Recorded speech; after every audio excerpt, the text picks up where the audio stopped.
How did ECT become a refined therapy for bipolar? Imagine a treatment that has traveled a long road from controversy to clinical acceptance.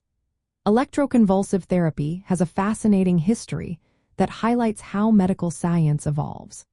It all started in the 1930s when Italian psychiatrist Ugo Cerletti and Lucio Bini experimented with electrical stimulation to induce seizures in patients with severe mental illness.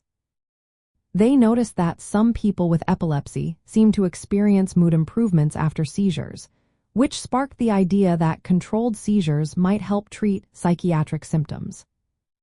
In those early days, ECT was quite crude.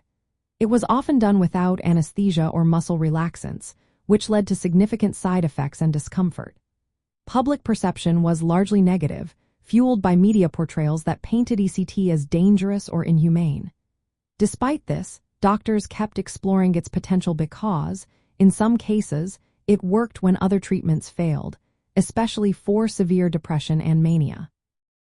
The real turning point came in the 1960s when the introduction of anesthesia and muscle relaxants made ECT much safer and more tolerable. Now, patients could undergo the procedure with less physical risk and discomfort. Modern ECT is performed in controlled settings with precise electrical dosing and continuous monitoring, which has greatly improved safety and comfort. These technological and procedural improvements helped shift public opinion and clinical practice toward acceptance.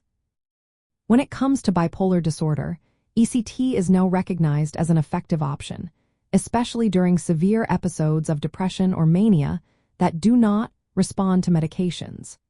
Studies show many patients with bipolar depression or mania experience significant improvement after ECT. It is often used when rapid symptom relief is needed, such as in life-threatening situations or when other treatments have failed. Of course, ECT is not without risks. Some people experience temporary confusion or memory problems, but these usually resolve over time. There is also a small chance that ECT can trigger a manic episode, even in those without a prior history of bipolar disorder. If that happens, doctors typically stop ECT and may use mood stabilizers to manage symptoms. Researchers continue working to refine ECT further and develop alternative treatments like transcranial magnetic stimulation, which may have fewer side effects. Today, ECT is a well-regulated, evidence-based treatment option for severe or treatment-resistant bipolar disorder. It is administered by trained professionals in hospitals or specialized clinics.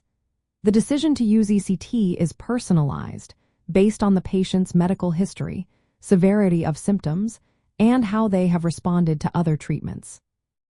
Patients and families are encouraged to discuss all potential benefits and risks with their healthcare providers to make informed choices. In essence, the journey of ECT from its controversial beginnings to a refined therapy for bipolar disorder is a story of scientific discovery, technological progress, and improved clinical practices. While it remains a topic of debate in some circles, the substantial evidence supports its use for severe cases. As always, individual treatment decisions should be made with a healthcare professional, considering each person's unique situation.